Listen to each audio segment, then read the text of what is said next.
S, ನಟ ದರ್ಶನ್ ವಿರುದ್ಧ ಗುಡುಗಿದ್ದಂತಹ ಉಮಾಪತಿ ಗೌಡ ಹೆಸರು ಹೇಳದೆ ದರ್ಶನ್ಗೆ ಟಾಂಗ್ ಕೊಟ್ಟಿರುವಂತಹ ನಿರ್ಮಾಪಕ ದರ್ಶನ್ ಜೊತೆ ರಾಬರ್ಟ್ ಚಿತ್ರ ಮಾಡಿದಂತಹ ಉಮಾಪತಿ ಗೌಡ ಬದುಕಿನ ಪಾಠ ಮಾಡುತ್ತಾ ನಟ ದರ್ಶನ್ಗೆ ಕೌಂಟರ್ ಹೊಡೆದಿದ್ದಾರೆ.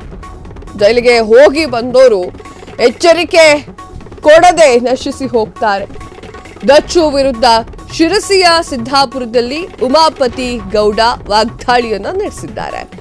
ಎಸ್, ಹೌದು, ಉಮಾಪತಿ ಗೌಡ ಹಾಗೂ ದರ್ಶನ್ ನಡುವಿನ ವಾಗ್ವಾದ ಇನ್ನೂ ಕೂಡ ಮುಗ್ದಂತೆ ಕಾಣಿಸ್ತಾ ಇಲ್ಲ. ನಟ ದರ್ಶನ್ ಜೈಲಿಗೆ ಹೋದಾಗ ಉಮಾಪತಿ ಗೌಡ ಅವರು ಅಬ್ಬರಿಸಿ ಬೊಬ್ಬಿರ್ದಿದ್ರು.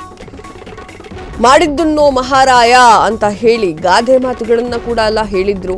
ಆದರೆ ಈಗ ಮತ್ತೆ ಉಮಾಪತಿ ಗೌಡ ಅವರು ದರ್ಶನ್ ವಿರುದ್ಧವಾಗಿ ಬಾಯ್ಬಿಟ್ಟಿದ್ದಾರೆ. ಆದ್ರೆ ಇಂಡೈರೆಕ್ಟ್ ಆಗಿ ಬಾಯ್ಬಿಟ್ಟಿದ್ದಾರೆ, ಡೈರೆಕ್ಟ್ ಆಗಿ ಏನು ಮಾತನಾಡಿಲ್ಲ. ನಟ ದರ್ಶನ್ ವಿರುದ್ಧ ಗುಡುಗಿದ್ದಾರೆ ಉಮಾಪತಿ ಗೌಡ.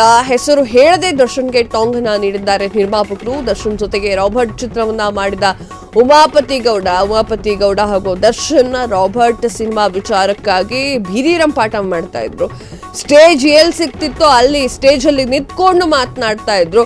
ದರ್ಶನ್ ಒಂದ್ ಕಡೆಯಲ್ಲಿ ಮಾತಾಡ್ತಾ ಇದ್ರೆ ಉಮಾಪತಿ ಅವರ ಬಗ್ಗೆ, ಉಮಾಪತಿ ಮತ್ತೊಂದು ಕಡೆ ದರ್ಶನ್ ವಿರುದ್ಧವಾಗಿ ಮಾತಾಡ್ತಾ ಇದ್ರು. ಇದು ಬೀದಿ ಜಗಳ ಆಗಿತ್ತು, ಅದು ಎಲ್ರಿಗೂ ಕೂಡ ಗೊತ್ತೇ ಇದೆ. ಬದುಕಿನ ಪಾಠ ಮಾಡುತ್ತಾ ನಟ ದರ್ಶನ್ಗೆ ಕೌಂಟರ್ ಹೊಡೆದಿದ್ದಾರೆ ಉಮಾಪತಿ ಗೌಡ. ಜೈಲಿಗೆ ಹೋಗಿ ಬಂದವರು ಎಚ್ಚರಿಕೆ ಕೊಡೋರು ನಶಿಸಿ ಹೋಗ್ತಾರೆ ಅಂತ, ಅಂದ್ರೆ ಎಚ್ಚರಿಕೆಗಳನ್ನೆಲ್ಲ ಕೂಡ ದರ್ಶನ್ ಅವರು ಕೊಡ್ತಾ ಇದ್ರು.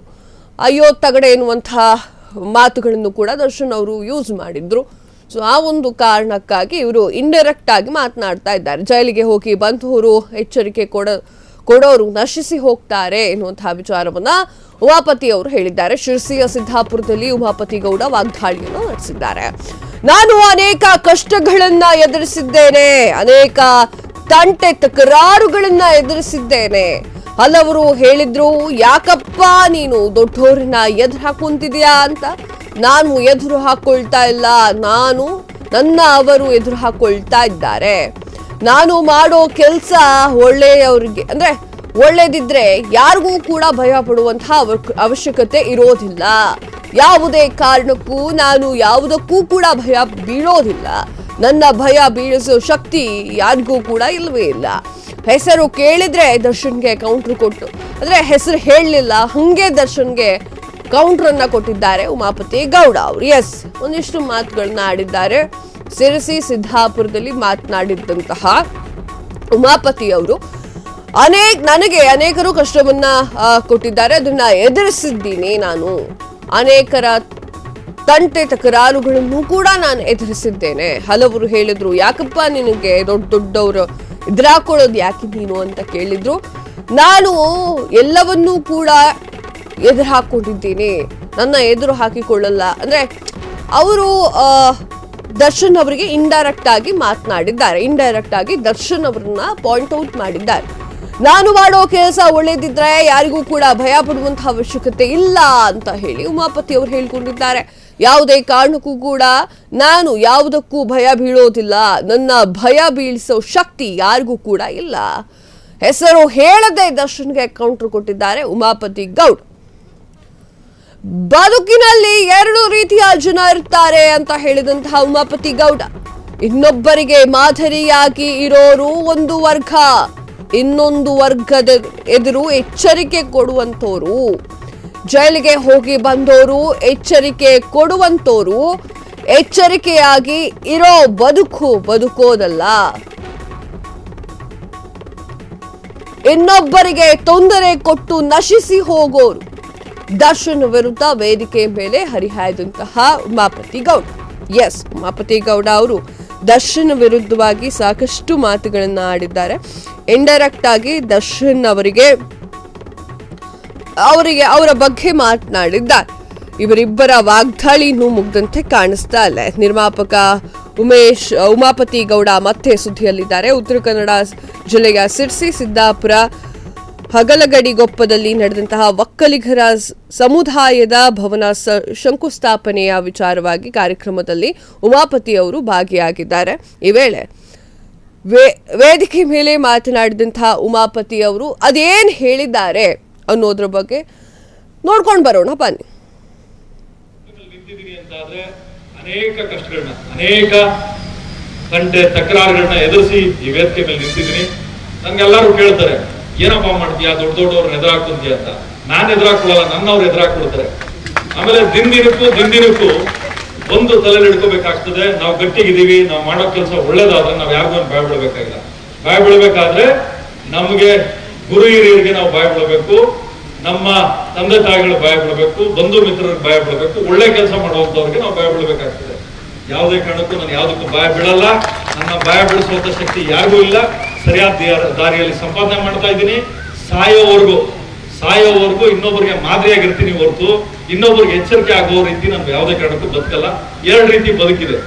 ಏನು, ಈ ವೇದಿಕೆನ ಕಟ್ಟಿರ್ತಕ್ಕಂಥವ್ರೆಲ್ಲ ಉದಾಹರಣೆಯಾಗಿ ಒಂದು ಮಾದರಿ ಆಗಿರೋಂಥವ್ರು. ಇನ್ನೊಂದಷ್ಟು ಜನ ಏನು ಅಂದ್ರೆ ಎಚ್ಚರಿಕೆ ಕೊಡುವಂಥವ್ರು. ಏನು, ಎಸ್, ಸರಿಯಾದ ದಾರಿಯಲ್ಲಿ ಸಂಪಾದನೆ ಮಾಡಿದ್ದೇನೆ, ಸಾಯೋವರೆಗೂ ಕೂಡ ಇನ್ನೊಬ್ಬರಿಗೆ ಮಾದರಿಯಾಗಿ ಇರ್ತೇನೆ. ನಿಮ್ಮ ಮಕ್ಕಳನ್ನ ಯಾವ ರೀತಿ ಬೆಳೆಸಬೇಕು ಅನ್ನೋದನ್ನ ನೀವು ನಿರ್ಧಾರ ಮಾಡಿ. ನನಗೆ ಬಂದಿರೋ ತೊಂದರೆಗೆ ನಾನು ಯಾವತ್ತೂ ಕೂಡ ಸೂಸೈಡ್ ಯಾವತ್ತೋ ಮಾಡ್ಕೋಬೇಕಾಗಿತ್ತು ನಾನು ಸೂಸೈಡ್ಗಳನ್ನ. ನಾವು ಯಾವುದಕ್ಕೂ ಕೂಡ ಭಯ ಪಡಲ್ಲ, ಭಯ ಬೀಳೋದಿಲ್ಲ. ನಟ ದರ್ಶನ್ಗೆ ಟಾಂಗ್ ಅನ್ನ ಕೊಟ್ಟಿರುವಂತಹ ಉಮಾಪತಿ ಗೌಡ. ಎಸ್, ಹೌದು, ವೇದಿಕೆ ಮೇಲೆ ಮಾತನಾಡಿದಂತಹ ಉಮಾಪತಿ ಗೌಡ, ನಾನು ಅನೇಕ ತಂಟೆ ತಕರಾರುಗಳನ್ನ ಎದುರಿಸಿದ್ದೇನೆ. ಸುಮಾರು ಜನ ಹೇಳಿದ್ರು, ಯಾಕಪ್ಪ ನಿನಗೆ ದೊಡ್ಡೋರ್ ಸಾವಾಸ ಅಂತ ಹೇಳಿ. ನಾನು ಎದುರು ಹಾಕೊಳ್ಳಲ್ಲ, ನನ್ನ ಅವರು ಎದುರು ಹಾಕೊಳ್ತಾರೆ. ನಾನು ಮಾಡೋ ಕೆಲಸ ಒಳ್ಳೇದಿದ್ರೆ ನಾನು ಯಾರಿಗೂ ಭಯ ಪಡುವಂತಹ ಅವಶ್ಯಕತೆ ಇಲ್ಲ ಅಂತ ಹೇಳಿ ವಾಗ್ದಾಳಿಯನ್ನ ನಡೆಸಿದ್ರು. ಬದುಕಿನಲ್ಲಿ 2 ತರ ಜನ ಇರ್ತಾರೆ ಅಂತ ಹೇಳಿದ್ದಾರೆ. ಒಬ್ರು ಮಾದರಿಯಾಗಿರೋರು, ಇನ್ನೊಬ್ರು ಜೈಲಿಗೆ ಹೋಗಿ ಬಂದವರು, ತೊಂದರೆ ಕೊಟ್ಟು ನಶಿಸಿ ಹೋಗೋರು, ಎಚ್ಚರಿಕೆ ಕೊಡುವಂತವರು. ನನ್ನನ್ನ ಭಯ ಬೀಳಿಸುವ ಶಕ್ತಿ ಯಾರಿಗೂ ಕೂಡ ಇಲ್ಲ ಎನ್ನುವುದರ ಬಗ್ಗೆ ಮಾತನಾಡಿದ್ದಾರೆ. ಸರಿಯಾದ ದಾರಿಯಲ್ಲಿ ಸಂಪಾದನೆ ಮಾಡಿದ್ದೀನಿ, ಹೀಗಾಗಿ ಯಾವುದೇ ಕಾರಣಕ್ಕೂ ನಾನು ಭಯ ಬೀಳೋದಿಲ್ಲ ಅಂತ ಹೇಳಿದ್ದಾರೆ. ಇದರ ಬೆನ್ನಲ್ಲೇ ಉಮಾಪತಿ ಅವರ ಈ ಒಂದು ಹೇಳಿಕೆ ಭಾರೀ ಚರ್ಚೆಗೆ ಗ್ರಾಸವಾಗ್ತಾ ಇದೆ. ಡೈರೆಕ್ಟ್ ಆಗಿ ಅಲ್ಲ, ಇಂಡೈರೆಕ್ಟ್ ಆಗಿ ಚಾಲೆಂಜಿಂಗ್ ಸ್ಟಾರ್ ದರ್ಶನ್ಗೆ ಟಾಂಗ್ ಕೊಟ್ಟಿದ್ದಾರೆ ಉಮಾಪತಿ ಗೌಡ. ಉಮಾಪತಿ ಅವರ ಈ ಒಂದು ಭಾಷಣಕ್ಕೆ ಪ್ರತ್ಯುತ್ತರವನ್ನ ಕೊಡ್ತಾರಾ ದರ್ಶನ್ ಅವರು, ಕೊಡಲ್ವಾ ಅನ್ನೋದನ್ನ ಕಾದು ನೋಡ್ಬೇಕಾಗಿದೆ. ಎಸ್, ಉಮಾಪತಿ ಗೌಡ ಅವರ ಆ ಒಂದು ಹೇಳಿಕೆ ದರ್ಶನ್ ಅಭಿಮಾನಿಗಳನ್ನ ರೊಚ್ಚಿಗೆ ಇಳಿಸುತ್ತಾ ಇನ್ನು ಮುಂದೆ ಅನ್ನೋದನ್ನ ಕಾದು ನೋಡಬೇಕಾಗಿದೆ. ಉಮಾಪತಿ ಗೌಡ ಅವರು ಇಂಡೈರೆಕ್ಟ್ ಆಗಿ ದರ್ಶನ್ ಅವರಿಗೆ ಟಾಂಗ್ ಅನ್ನ ನೀಡಿದ್ರು. ಯಾವ್ದರ ಟಾಂಗ್ ಅನ್ನ ನೀಡಿದ್ರು ಅಂದ್ರೆ, ನನ್ನನ್ನ ಯಾರೂ ಕೂಡ ಭಯ ಬೀಳಿಸೋದಿಲ್ಲ, ನಾನು ಭಯ ಪಡೋದಿಲ್ಲ, ಸರಿಯಾದ ದಾರಿಯಲ್ಲಿ ಸಂಪಾದನೆ ಮಾಡಿದ್ದೇನೆ, ನಾನು ಸಾಯೋವರೆಗೂ ಕೂಡ ಇನ್ನೊಬ್ಬರಿಗೆ ಮಾದರಿಯಾಗಿರ್ತೀನಿ. ನಿಮ್ಮ ಮಕ್ಕಳನ್ನ ಯಾವುದೇ ರೀತಿ ಬೆಳೆಸಬೇಕು ಅನ್ನೋದನ್ನ ನೀವು ನಿರ್ಧಾರ ಮಾಡಬೇಕು, ಬಾಯದಲ್ಲಿ ಬೆಳೆಸೋದಲ್ಲ. ನನಗೆ ಬಂದಿರೋ ತೊಂದರೆಗಳಿಗೆ ನಾನು ಯಾವತ್ತೂ ಸೂಸೈಡ್ ಮಾಡ್ಕೊಳ್ಬೇಕಾಗಿತ್ತು. ನಾನು ಯಾವುದಕ್ಕೂ ಕೂಡ ಭಯ ಪಡೋದಿಲ್ಲ, ಭಯ ಪಟ್ಟಿಲ್ಲ. ನಟ ದರ್ಶನ್ ವಿಚಾರವಾಗಿ ಉಮಾಪತಿಯವರು ಈ ರೀತಿಯ ಟಾಂಗ್ಗಳನ್ನು ನೀಡ್ತಾ ಇದ್ರು. ಎಸ್, ಅವರಿಬ್ಬರ ಒಂದು ವಾಗ್ವಾದ ಎಲ್ಲಿವರೆಗೆ ನಡೆದಿತ್ತು ಅಂತಂದ್ರೆ, ಸ್ಟೇಜ್ ಮೇಲೆ ಬೀದಿ ರಂಪಾಟವಾಗ್ತಾ ಇತ್ತು. ದರ್ಶನ್ ಹಾಗೂ ಉಮಾಪತಿ ಅವರ ವಾಗ್ವಾದಗಳು, ಒಬ್ಬರ ಮೇಲೆ ಒಬ್ರು ಕೆಸರರ ಚಾಟವನ್ನ ಮಾಡ್ತಾ ಇದ್ರು. ಈಗ ನಟ ದರ್ಶನ್ ಬೇಲ್ನ ಮೂಲಕ, ಜಾಮೀನಿನ ಮೂಲಕ ಹೊರಗಡೆ ಇದ್ದಾರೆ. ಎಲ್ಲ ಸೈಲೆಂಟ್ ಆಗಿತ್ತು ಅಂತ ಅನ್ಕೊಂಡ್ರೆ ಮತ್ತೆ ಉಮಾಪತಿ ಗೌಡ್ರು ಶುರು ಮಾಡಿದ್ದಾರೆ. ದರ್ಶನ್ ರೇಣುಕಾಸ್ವಾಮಿ ಹತ್ಯೆ ಪ್ರಕರಣದ A2 ಆರೋಪಿಯಾಗಿ ಜೈಲನ್ನ ಸೇರಿದ್ರು. ಆ ಒಂದು ಸಂದರ್ಭದಲ್ಲಿ ಉಮಾಪತಿ ಗೌಡ ಅವರು ಬೇಕಾಬಿಟ್ಟಿಯಾಗಿ ಮಾತನಾಡಿದ್ರು. ಮಾಡಿದ್ದುಣ್ಣು ಮಹಾರಾಯ, ಮಾಡಿದ್ದ ಕೆಲಸಕ್ಕೆ ತಕ್ಕ ಪ್ರತಿಫಲ ಸಿಗುತ್ತೆ, ಹಾಗೆ ಹೀಗೆ ಅಂತ ಹೇಳಿ ದರ್ಶನ್ ಜೈಲು ಸೇರಿದಾಗ ಉಮಾಪತಿ ಗೌಡ ಅವರು ಮಾತನಾಡಿದ್ರು.